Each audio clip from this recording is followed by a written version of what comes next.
Hey everyone, I'm Jay Shear, and welcome to Business Minds Coffee Chat.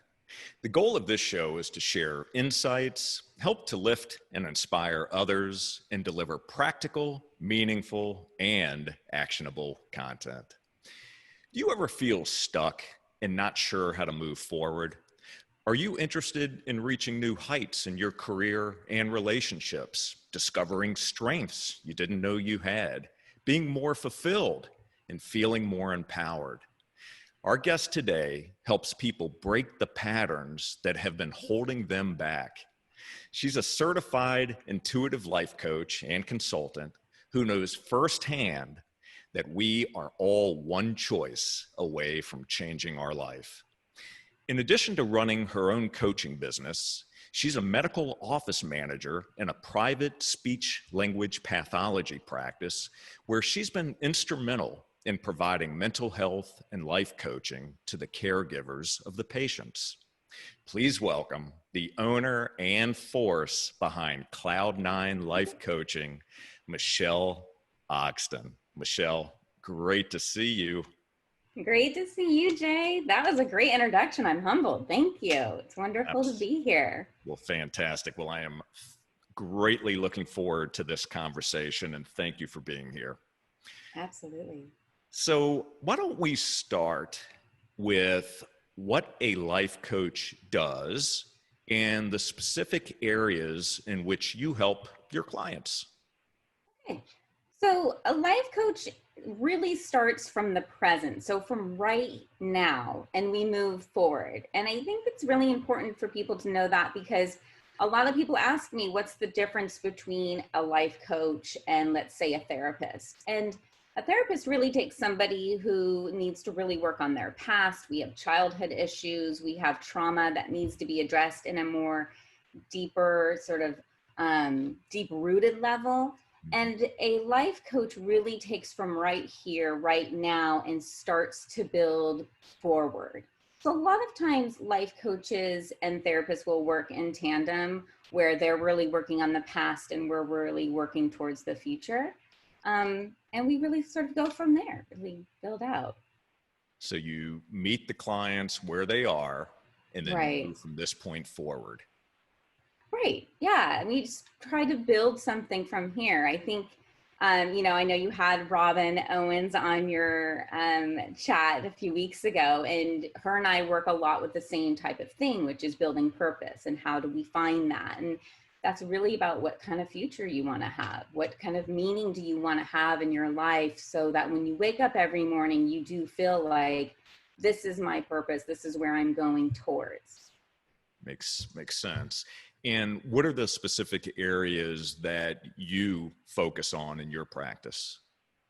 So in my practice, we focus on relationships, purpose, mindset, and there are specific areas. So I work a lot with empaths. I have a huge empath following. I have an empath support group. And then I also run a caregiver support group for the caregivers of patients. This is the consulting part kind of comes in and blends in with my life coaching, and a relationship recovery support group. My big focus is really on never having anybody feel stuck. And these sort of three areas I have found are where people really feel like they can get stuck sometimes. So we're going to delve into those areas here in a couple of minutes, but I did want to find out, how did you decide to pursue life coaching as a career? Right. So basically what happened was, as I was married in my first marriage, I went through a very big period of time in my life where I felt very stuck. I had my husband then, and there was nothing wrong with him. It was he was a good man.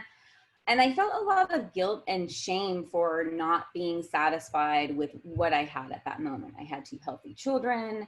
I had a job. I had a lot of, things that I could feel grateful for. But there was something really missing on the inside, and I felt very stuck. And so I spent some time just being there. My plan was just to kind of fake it until you make it. And during that time, what happened was, drop my kids off at school one day, and I come home and a mass email goes out to all of the parents. And there was a woman who was on the PTA with all of us. We knew her. And she dropped her kids off at school, and she drove up to like a lookout here locally, and she killed herself. And it was so traumatic in that moment to really sit there and think, could this be me? Could Mm. I just feel so stuck one day that my next choice would be to end it all? And in those moments, that's what I was thinking about was, is this the right thing? Should I contemplate this avenue? And I was so fortunate that I took a moment to just say, no, this is not where I want to go. And from there, I really reached out. I did get therapy. I started to make changes in my life. And through that healing process, I really decided that I don't want anyone to ever get there, to feel stuck again and think maybe their next choice would be suicide. Mm. Like you said in the beginning when you were introducing me, I do truly believe we are one choice away from whatever slope or avenue you're choosing, and then it's kind of takes a life of its own. So that's how I got here today, to sort of help people realize that what decisions can we make to really help you go forward to build that life that you'd like. Well, what a powerful catalyst for going down this path. I'm Thank you. curious if we can step back for a Yeah. moment. So you mentioned the guilt that you were feeling. Mm-hmm. Where was that coming from? Can you expound on that Yeah. a bit?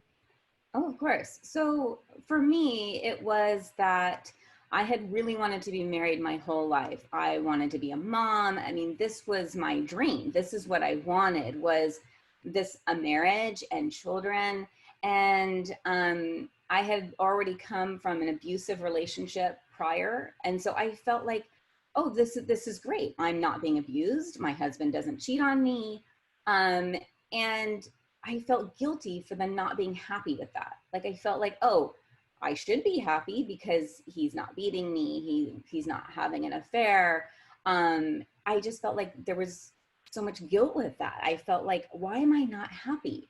And I kept waiting for it to come. I would read, I would work out, I tried to do all these things to make myself happier. I joined the PTA. I did all these things. And when I realized that the things weren't making me happy, that's when I had to really look on the inside and say, what's going on in me that's not making me happy? There's something inside me that needs to shift so that I can start to make choices that are going to really build my life. And I did end up leaving that marriage. And for me, it was a very positive decision. I was able to then create a life that really aligned with who I am and who I want to be.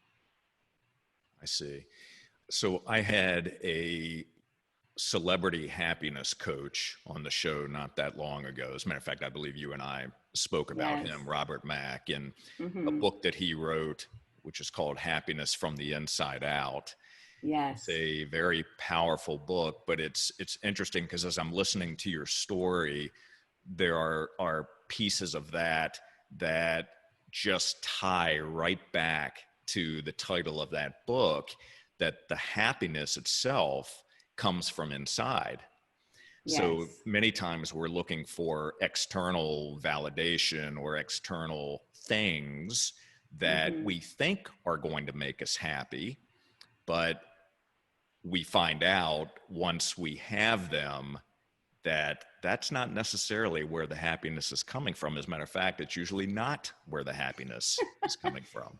Right. And you're sort of shocked by that. I mean, I know for me, I was very shocked that, oh, working out wasn't providing me the stability and the happiness that I wanted, and reading wasn't, and all these things that had prior sort of put the band-aid on, which I think is what we do in society. We really put band-aids on a lot of things. And we have to really pull that band-aid back and say, when that's not working, what's going on? What's going on? I mean, I did watch your interview with Rob. He's an amazing man, and I did lose somebody to suicide. So when I was listening to him and going through that experience of what that's like to lose someone from suicide, the depth of despair that you do get in is very tricky to get out. I mean, Rob had to work very hard, as he spoke about, really rebuilding his mentality. And, you know, I was one step away. So I was one step away from being where he was. And so we do have a lot of commonalities of where you are when you're in that depression. And so for me, that's what really has been the catalyst to really help people is, where do you go when you're in that depression? How do you rebuild from there when you're feeling so broken? You know, broken people make broken decisions. And so a lot of the times, as a broken person, we then go and we make another broken decision. And then we make another one. And then we constantly have this pattern of just making continual broken decisions because we're broken on the inside. And we really need to take a step back and, you know, mend ourselves and heal and really learn to love ourselves, because, you know, it's so cliche, but really at the end of the day, you're the only one who's going to love yourself. You're the only one who's in the morning is going to be like, you know, you look good today. Or, you know, there's nobody else there sometimes, you know, we don't have people around, we don't have a partner, and we have to be the ones to say, you did a good job. You know, I did a good job today. I'm healthy, I'm happy, and rebuild. So that's Yeah, what motivates. it definitely has to start with us.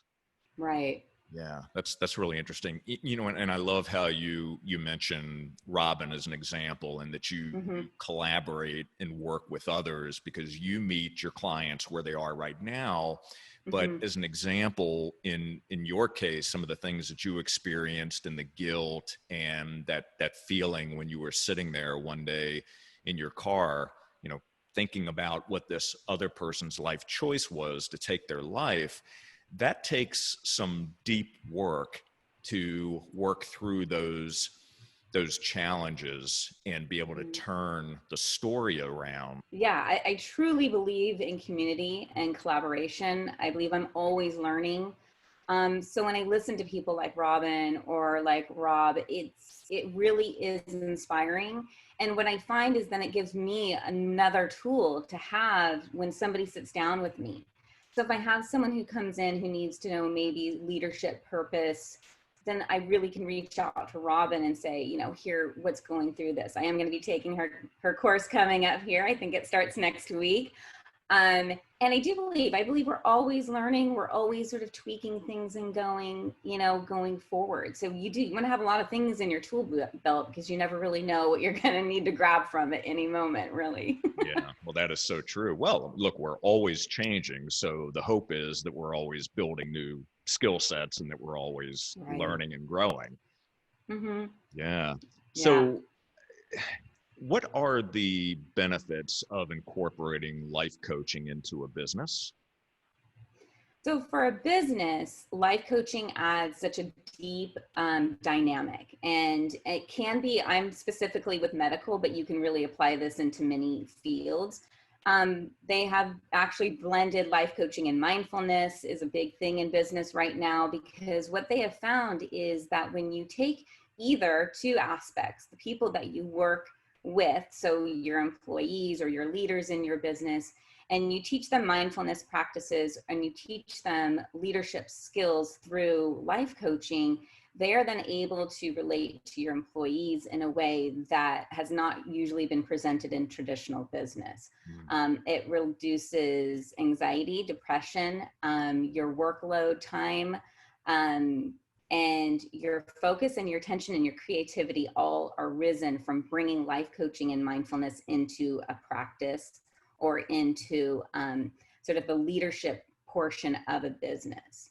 As far as your clients or your patients, what it does is it adds this whole patient care or whole client care, where you are taking more than just the specific need that they're coming from or coming to you for, and you're making a little branch with it. So they might come to you, let's say, you know, for me specifically, it's speech therapy. Mhm. And so we have people who come in who have suffered strokes. And so their life in that moment has completely changed. It literally stopped and took a fork. And you're all left in the family just reeling. Where do you go from? Where do you go from here?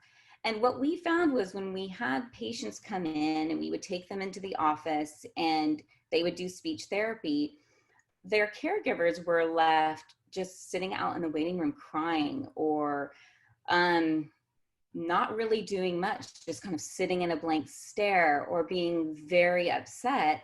And we realized that there was this whole side of care that we really weren't providing, which was what's happening when they leave us.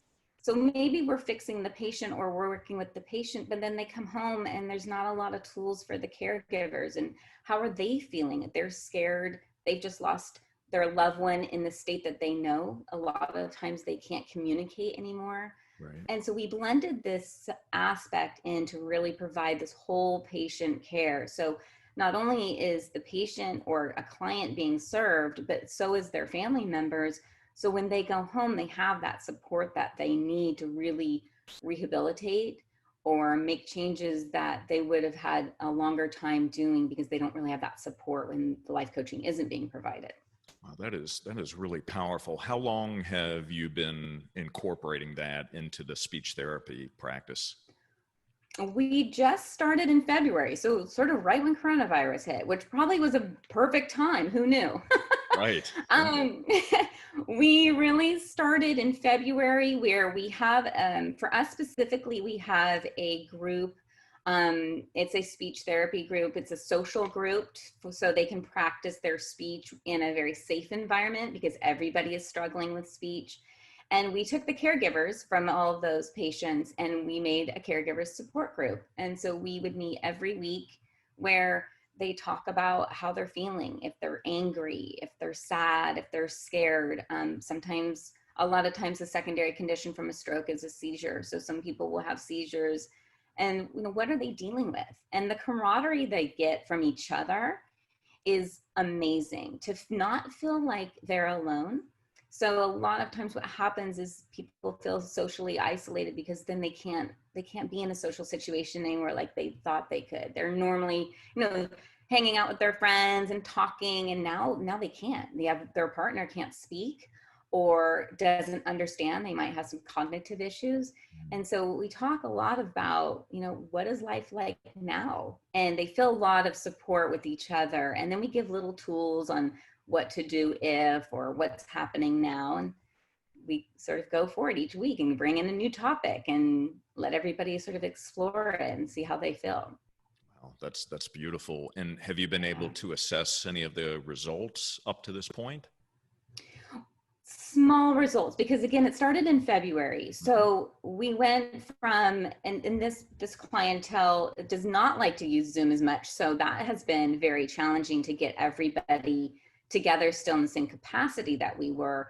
But what we were finding in just that short amount of time was that the patients that would come back to the group were starting to have happier results. So just that piece of happiness of feeling like, oh, they're a little bit happier. Well, what's causing that happiness? Well, their caregivers weren't so stressed out. Their caregivers were having just, 1 hour a week to laugh and share and joke about a condition or feel like, oh, you went through that too. Oh, your wife does that too. Hmm. I mean, that feeling of support was amazing. And so when they would go back home, they would have sort of renewed themselves to be able to then to take care of their person better. And so what we were noticing was that people's sort of mentality and energy was happier and more willing to participate, which can be scary when you can't talk. We kind of take that for granted that we can Right. speak right now, we can speak. I can tell you what's in my mind right now, but it is very much like being in your own prison where cognitively you can make the thought, but you can't speak it.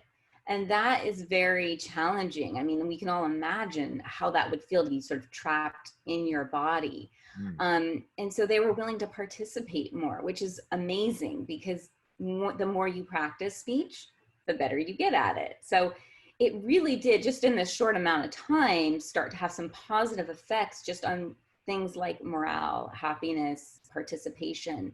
So it will be great to see, sort of maybe in a year from February, or maybe once we get back to, being in person, what the long-term effects will be of having their partners supported. I'm super excited. I only so far, I think it's going to be amazing. Oh, I can imagine. Well, I look forward to checking back in with you with more data, because it certainly seems like the impact would be tremendous. So Right. I'm really excited to hear that.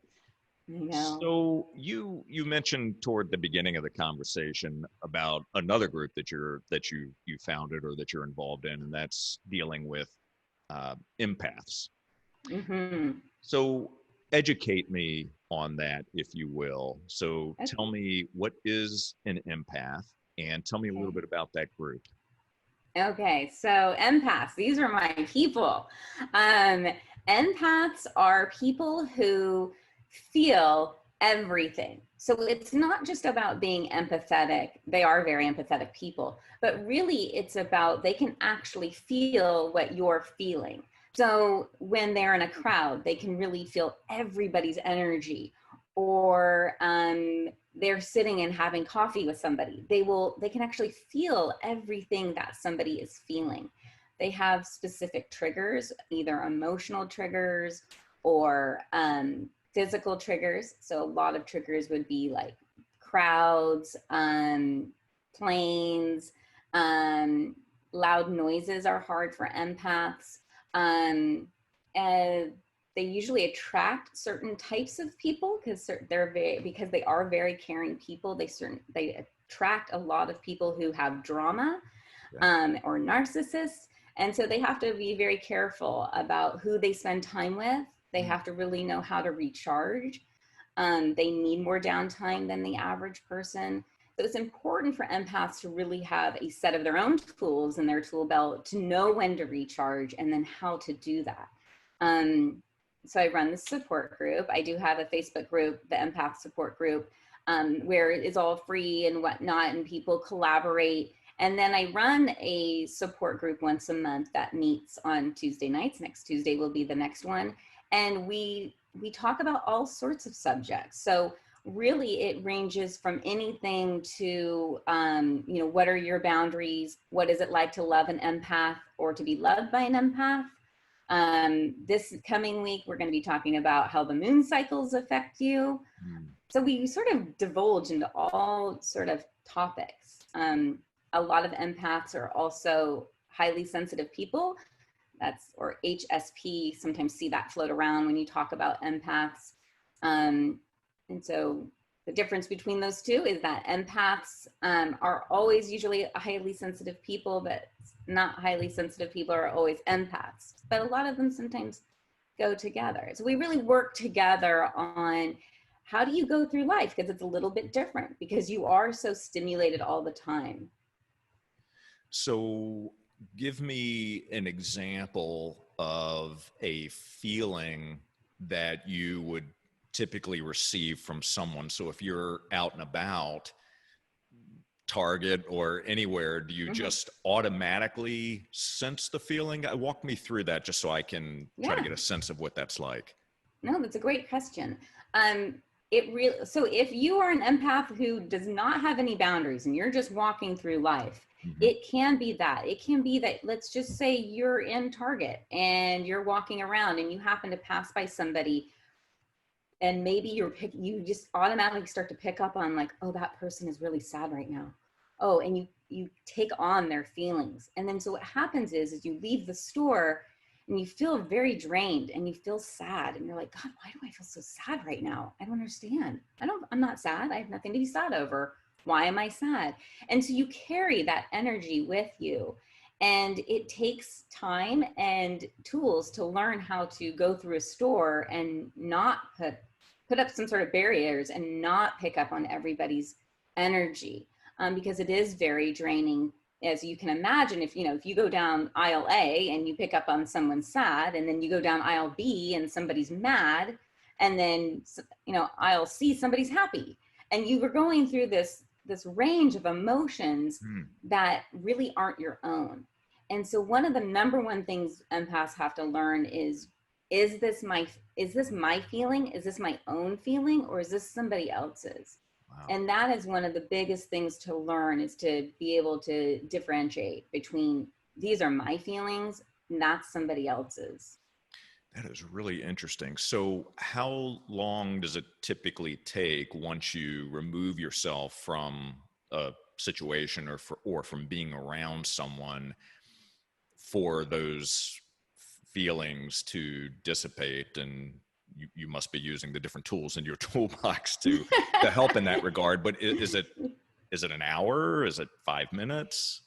That's it really depends. So sometimes it can be very quickly.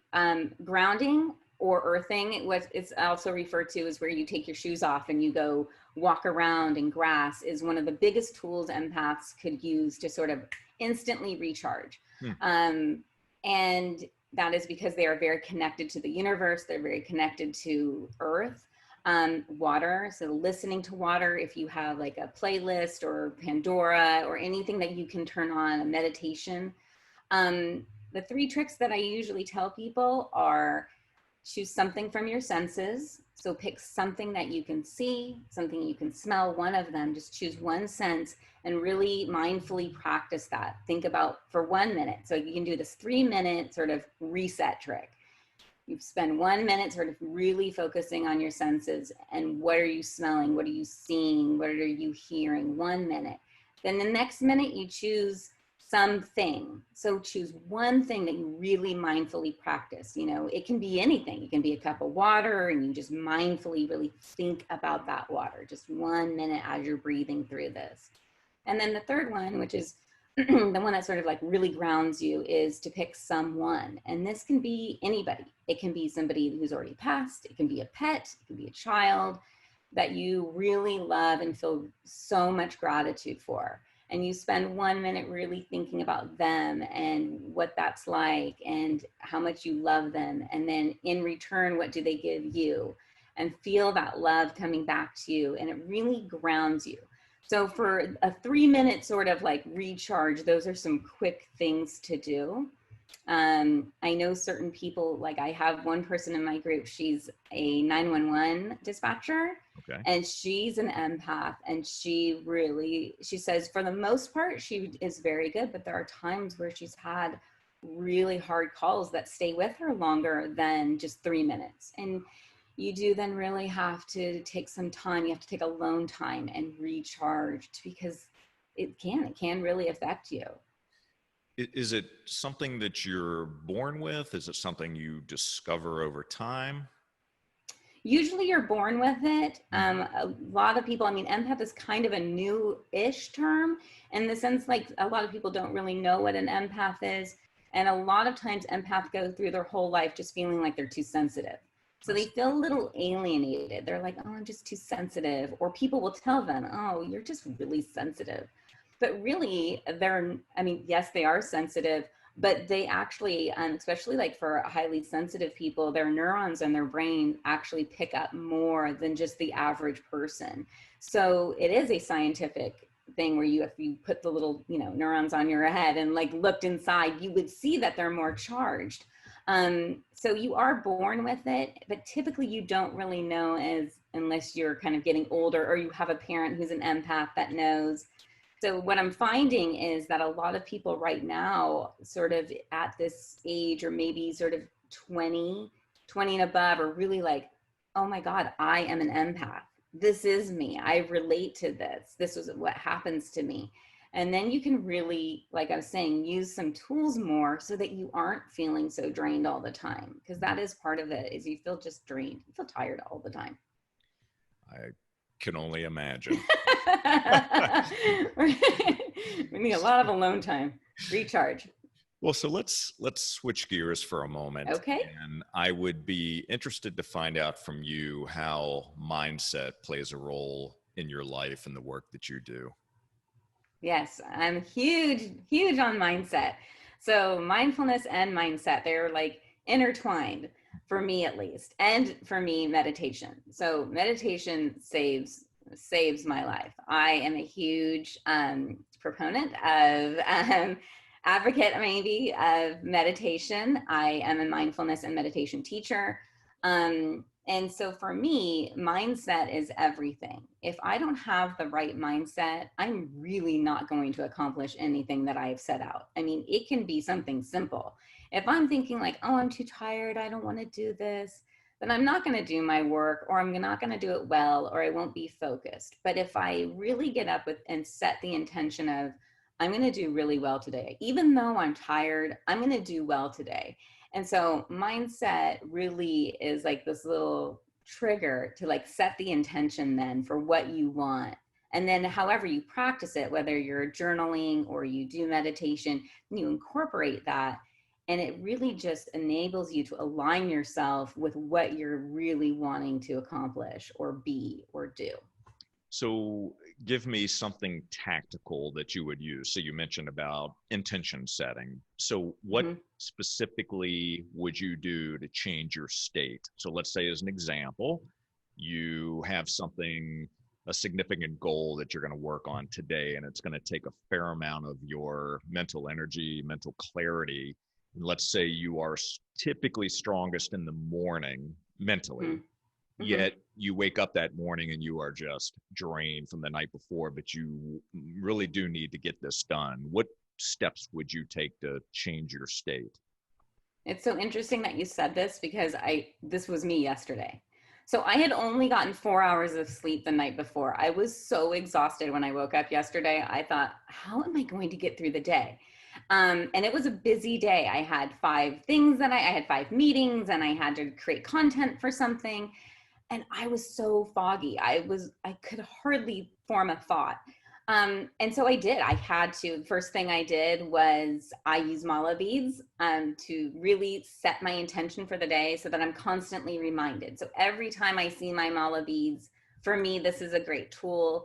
I am then reminded of what I'm trying to accomplish that day. It doesn't have to be mala beads, though. It can be anything. So if you're not a person who likes to wear jewelry, or you don't want to wear jewelry, then like my glasses, I sometimes use my glasses if I forget sometimes to put on my mala beads, because I touch my glasses a lot. Okay. And so I set my intention yesterday for, I need to have clarity. I really needed to have clarity yesterday. I needed to stay grounded, and I needed to stay focused. And I was going to draw from the energy that I did have and apply myself, but then allow myself more frequent breaks to recharge. And so when I did that, it helped me sit down and focus and not feel anxiety and overwhelmed by, oh God, I'm so tired. I'm so tired. I let that thought go and really just focused on, okay, for right now, I am going to focus on the content that I need to create.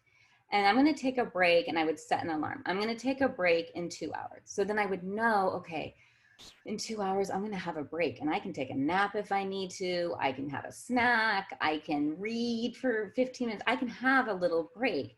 And then that enabled me to really focus then on the task, instead of trying to figure out when was the next time I was going to be able to recharge or do something. So that is one of the things that we work on, is how do you do that? Let's create something so that you can do that. Like you said, the mindset of everything, it's huge. Yeah, that's really powerful. It's interesting. Some of the steps that I take, I feel that I am most engaged, at least have that mental clarity in the morning. And that's usually when I'll choose to do the work that's really going to require a lot of that brain power. But to get to a certain point where I'm charged and ready to go, I have to take certain steps. And part of that may be listening to music. It's part of it's working out. It's getting the Mm-hmm. the adrenaline flowing, and things that I say to myself, things that I read. So all of that combined and aggregate helps me prepare and puts me in the right place and the right mindset. So now I can actually execute on the things that I want to do and need to do. Absolutely. And I do think it's interesting because work-life balance right now is like the big thing, because we're all home, and it's all blended right now. And so this work-life balance, I know for me, took me months to kind of figure out, because what was working was totally gone. It's not there anymore. And you did have to, I think a lot of people are really struggling with this, is how do you create work-life balance? What works for you? And, it's really trial and error. Like you just said, you have this routine, this regimen of what works for you. And I found that for me, mine's almost a little bit opposite of yours, which is for me, I'm a little bit more productive later in the day, which is so weird. And so in the morning, I really spend time working out. I eat, I go on a walk, I meditate, I set intentions, and I don't get up super early. So by the time I'm ready, it's like 11. Good for And you. I struggled with that because I thought, oh, I should be productive in the morning. I need to be productive in the morning because that's what you do, or that's what I used to do. But what I found was that it's changed. Life has changed right now. And for everybody, there's this shift happening in the world right now of what's working right now. And I think it's important for people to say, it's okay that it's not working anymore. And how am I going to make it work now? What do I really need? And then let go of that guilt. That's what I had to do. Let go of that guilt of starting at 11. Or comparing myself to others who are up at Right. 4 o'clock in the morning and I'm not, and I'm guilty because. Yeah. Oh, absolutely. My husband can get up and work super early in the morning and be productive. And I'm like, oh my gosh, no, I can't do that. Well, good for you for recognizing and being self-aware enough to know when I am most productive and not playing the blame game or putting a guilt trip on myself because I'm not getting up before 11 o'clock. But I am Yeah. sure that when you are hyperactive and you're producing and you're in your zone, your husband, who's been going since early in the morning, he's probably drained by the time Oh, you yeah. are rocking and rolling. Oh, yeah. He jokes with me all the time about that, oh, he's like winding down and I'm just gearing up. I can create like at 9 o'clock at night. I'm ready to create and be productive. And he's like, can we go to bed? That's But it balances out, it all balances out. Yes, that's great. So what are the non-negotiables in your life right now? Ooh, that's a great question because I always say everybody needs to know their non-negotiables. Um, so are we talking about personally or in a relationship? Because there's You kind of two you make areas you there. make the decision. You Mm, you pick, and if you want to grab from two buckets, you're welcome to. I'm just curious where your mind is around this. okay. They're kind of one and the same for me specifically. But I do feel like kindness is a non-negotiable for me. Um, Prejudice are non-negotiable for me. So if you are somebody who has prejudice or um, is very narrow-minded, I can be empathetic and social with you, and I can have dialogue and conversations. But as far as like my inner circle, I tend to have to maybe put a boundary with that. Mm. Um, let's see. I said kindness, calmness. This is huge for me. I have to be around people who are calm. Um, I need that energy. I am an empath, so I am drained very easily. Um, I have to be very careful with who I spend my time with. And so calmness is huge for me. Most of the people in my life are very calm, grounded, centered people. Um, and these were probably like my three big, like non-negotiable things that I have to have in order for me to feel safe and like I can move forward in life right now. Well, thank you for sharing that. Yeah. So let's talk about how someone would go about choosing a life coach to work with. So let's say someone has at least enough information to say I need some help. Hmm. Now I want to be able to reach out and find the right person who can help me out. What are some questions that we should be asking, not only of ourselves, but of a life coach that we may be interested in engaging with? Right. The first thing that comes to mind for me is that you want to be with somebody who has a free consultation, because it is so important to have that dialogue and just to see if your energies match. If your energies do not match, this is a huge red flag. Do not go with that person. If you feel like, oh, but they're so cool, or maybe I am an empath and I want to be an empath too, or maybe your mindset is like that, you don't want to go with somebody just because you see them talk or you see them say something that maybe resonates with you. You want to make sure that really is in line with who you are. So somebody who really offers you a free consultation is going to be open to saying, let's really see if this relationship can go forward. I kind of think of it like dating. You're going to have this, sort of interview process where you really see, is this somebody you want to spend time with? Because you will be spending a lot of time with your life coach, and you'll be talking about very deep, sort of heavy issues or things that you have to sort of pull out so that we can work with them. So some of the questions I would ask if I was going into life coaching is, what are the things that mean the most to you? What do you align yourself with? Because then you really know what their values are. And you want to make sure that you have some similar values. If you are not into mindset or meditation or purpose, I probably would not be the best life coach for you. Would probably as a career, I'm not really the focus for a career. So if you were going in like really needing help on your career, you want to choose a life coach that is more career focused. I see. So I think those are like a few things that I would really lead with going in, and then really ask how their process is. What do they do? I mean, and every client is unique and different. And as a life coach, you have to really kind of navigate and roll with whoever is with you. But most of us have some sort of process that we use or tools in our tool belt that we use as a life coach to help you pull those things out. So if you're somebody who needs somebody who, maybe is super excited and wants to pump you up, then you're going to look for that. You're going to need that in a coach. And if you need, that's why a lot of empaths are drawn to me, because we roll on that same level. They don't have to explain to me what an empath is. I already know, like, they're going to need more tender care. They're going to need to spend time really thinking about things. And they need to recharge to sort of let things marinate.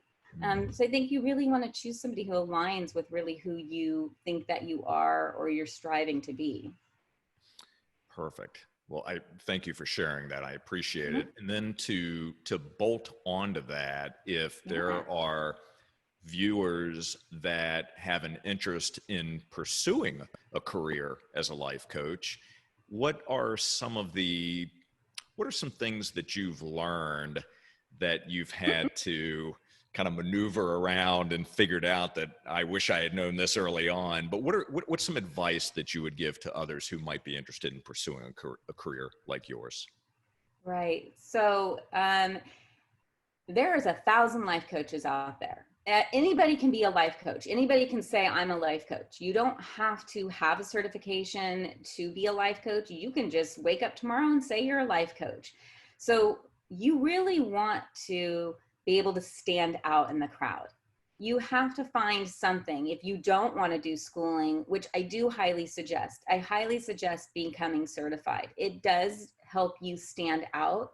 You learn a lot of tools, a lot of ways to help people. You learn different forms of questions. You learn how to handle the business. And so I really highly encourage people to go through some sort of certification process. It does help you stand out. And then really spend some time thinking about what are your values and your passions, because these are the people that you're going to want to work with and you're going to want to attract. And that is something I did not know going in. When I went in, I thought I wanted to help everybody because I love to help everybody. But what I learned was that you really do want to hone in on those people that really resonate with you, because you will enjoy your work more. And if you don't enjoy it, why are we doing it? So you really want to spend some time thinking about maybe while you're getting your certification or you're, building something, who resonates with me? Who do I like to help? And go from there. You will have a ton of people who will want to help you, and you have to really be careful to stick with who you are so that you're clear about who you're serving. And that's the biggest thing, I think, when you're trying to become a life coach. Yeah, I love that. And that is applicable throughout any business. So, a Mm-hmm. big one, core values. Yeah. And another one is your ideal client or your ideal customer profile. So, Mm-hmm. there are too many people out in the market that think that anyone that could fog a mirror is a customer for me. And that's, Mm-hmm. we find through experience that that is not the case. And when we do think that we can and should be marketing to everyone because anyone and everyone can buy from me, that is a major time waster. We're chasing too many areas that just do not resonate and aren't a good fit for what we do. So Right. I always encourage my clients to be crystal clear on who Mm-hmm. your client is, and also making sure that you understand and that you've defined your core values, because that's everything. It impacts every area of your business. Yeah. So I'm thrilled to hear that you that you brought that up. Yes. Thank you. No, I couldn't agree more. And I would also add too that for the customer, it's very confusing. You can say you're a life coach and they're like, well, what does that mean? What do you do? So you want to make sure your marketing is so clear so that there's no question that I serve empaths and people who want to make a change for life purpose. I want people who are not trying to break some pattern. If you should know that by my marketing. You should know that I'm into mindset, meditation, mindfulness. If that is not clear, then I am definitely doing something wrong. However, if you don't sort of narrow in, your customer just feels like, who are you? Mm-hmm. And you want to be very transparent with who you're serving and who you are. Then you attract the right people to you and you enjoy what you're doing. Like, I love my job. I don't even feel like I'm working half the time. I'm like, this is great. I love it. That's wonderful. That's what we all strive for, to be able to find something that gives us purpose and meaning that we Hmm. absolutely love, that we wake up every day excited to do, excited to get out and serve and Yeah. be of help to others. So that's a great place to be. So who are some of your mentors, and in what areas have they helped you? And it could be authors, it could be living people. You tell me. I get to tell you. Okay, that's a good question. Well, you've heard me mention Robin a few times today. So Robin Owens, who I absolutely adore. I just feel like she is living her purpose. So I have her in my tool belt right now. I really love what she stands for. I resonate with her message. And I feel like she provides such a valuable resource for leaders in the community. When you are leading, you still have so much to learn. And I think sometimes as leaders, you can get very arrogant and think, oh, well, people are coming to me. But really, I am still learning. I'm still a little sponge. I've got to soak up. And so what Robin has to offer right now for me, she's in like my current tool bag. Um, I'm just soaking everything up. Her purpose, values, passions, abilities creates your purpose. And this is really what I work with people on. So for me right now, Robin Owens is huge. And so I'm loving that. I do resonate with Wayne Dyer. I love his books about intention. It's so crystal clear for me. Somebody who challenges me is Dr. Joe Dispenza. I hope I'm saying that right. You I'm are. reading his book right now, Breaking the Habits of Being Yourself. And it's so intense. I sometimes have to put it down and go, what did I just read?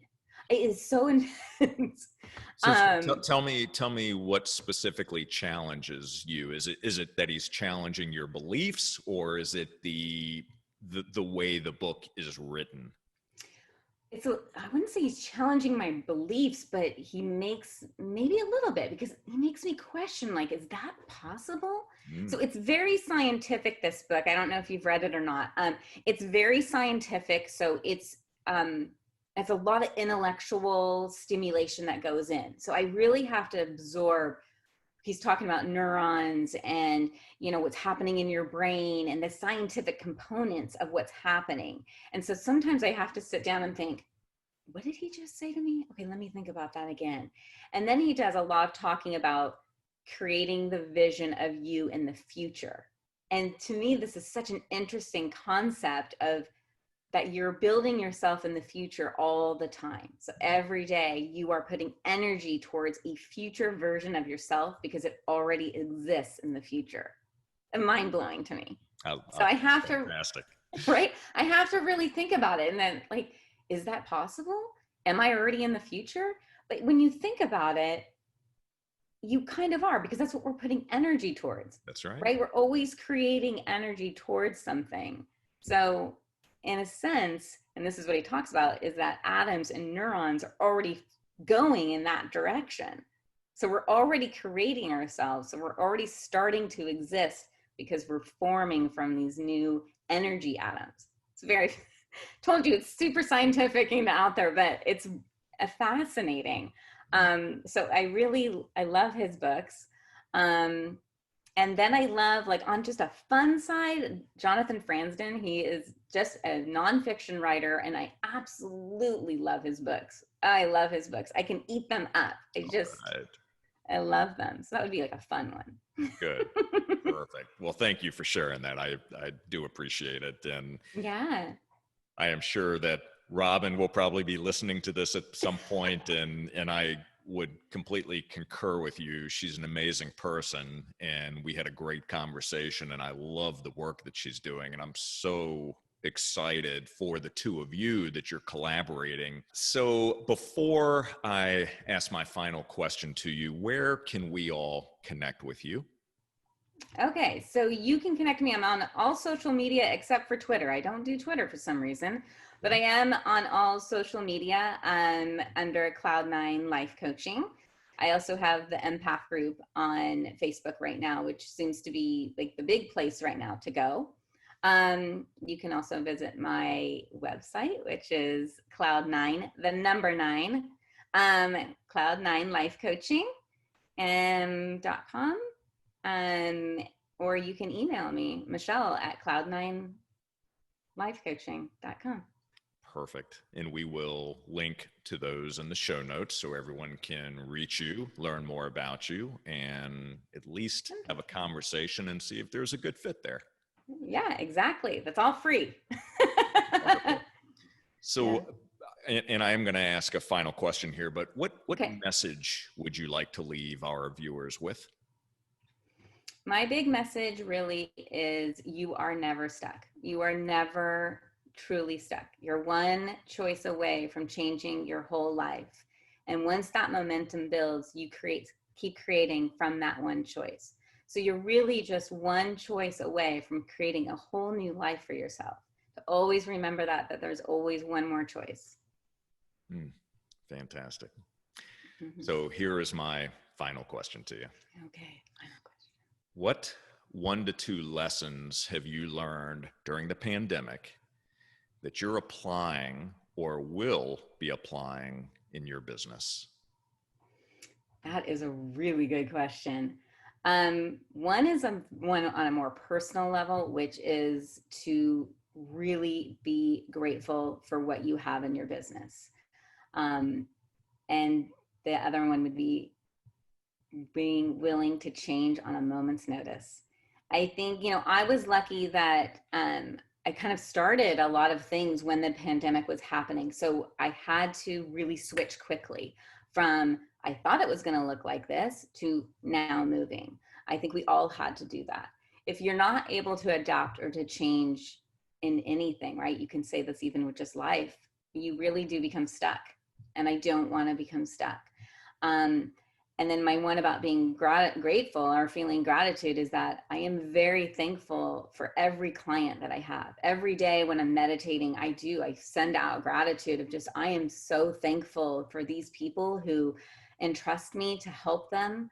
I think you really have to have a lot of gratitude. And not that I didn't before, but I can say now when you are surrounded or have people who've lost their jobs, or both of you have lost your jobs, you feel very, for me, I feel very grateful that I'm still working. I'm still have these people who are wanting me to help them. And forever, I feel like I will think about this time of really having people in a challenging time still reach out to me to help them. I feel so humbled by that. Mm, beautiful. Love that. Thank you so very much for joining me today on Business Minds Coffee Chat. And I want you to know how much I appreciate you and how much I appreciate you being on the show today and sharing your insights and your wisdom. So thank you very much. Oh my gosh, you are so welcome. I am so humbled to be in the company of all of your guests. I've watched your other podcasts and I'm like, I get to be on his show. This is amazing. You have an incredibly unique way of interviewing, and I am so humbled again to be a part of this. So thank you so much for including me in your little tribe. You are very welcome.